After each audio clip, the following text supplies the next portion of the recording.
what to expect with this company. Hello, Gilbert. Great to have you.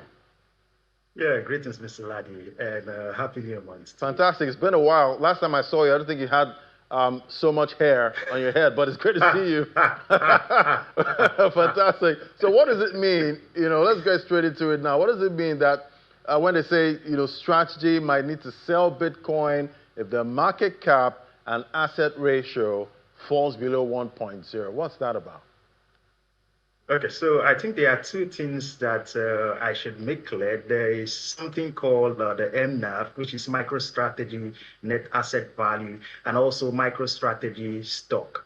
So the MicroStrategy mNAV, which is the net asset value, is the market value of MicroStrategy's Bitcoin holding minus liability divided per MicroStrategy stock. So now MicroStrategy stock is the price of MicroStrategy's share selling, in the public market, which investors can buy and sell. So MicroStrategy has said by that they might sell Bitcoin if the market value of its stock falls below the value of its Bitcoin holding, which the ratio is called mNAV. So it's important that I think, why should we understand the difference?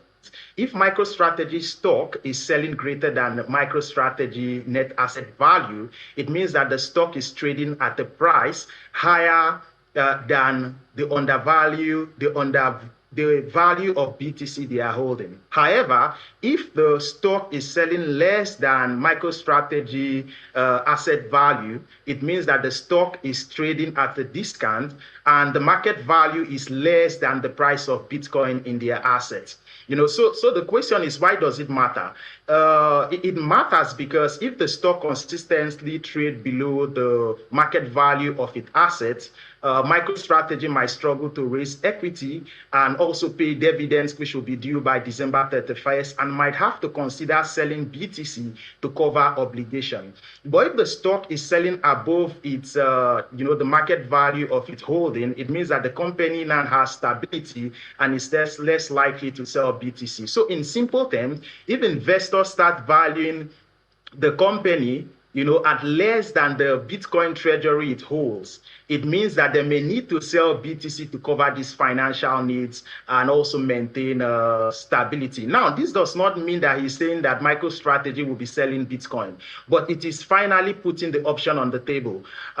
Before now, for over half a decade, our muscle memory as traders is the religious rule of MicroStrategy, which they have lived by, which is never sell.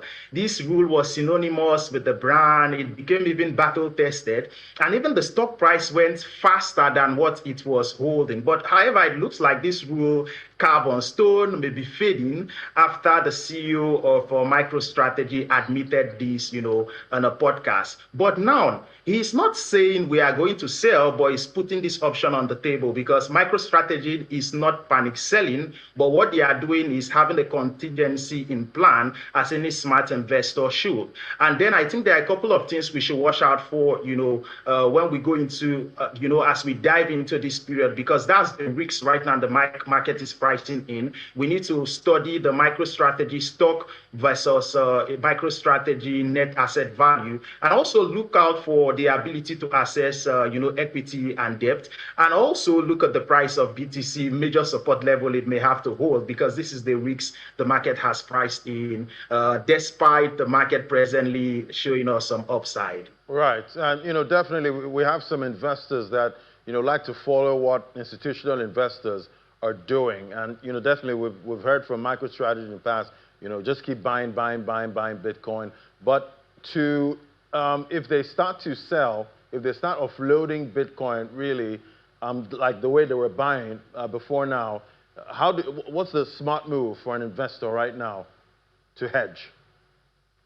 Okay, so I know for some moment they have not been buying like they used to do, so they slowed its Bitcoin purchase, which signals caution. And this does not mean they are abandoning their Bitcoin project, but they are taking more of a cautious measure and also approach. And it tells investors what we should be watching closely.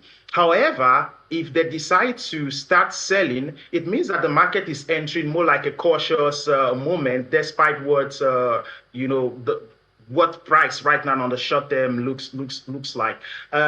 So what should investors be doing? So far, I think that the market has given us a very good rally from 16, 17K to 24K when technically the bull run began. So for investors who, are market circle based investors and not necessarily, those milestone hodlers, I think relatively for altcoin, these have been some good moments for one to start taking profit, sitting also on a stable coin, rebalancing your portfolio, selling less strong asset into stronger asset, because during uncertain times you want to be in assets that over a long period of time can withstand whatsoever market condition. Yeah, definitely. So much decisions for investors to make at this time, but you have to make that trade regardless. Thank you so much, Gilbert Joekpata, the team lead at Smart Investors Launch. Thank you for coming on today. Yeah, thanks for having me.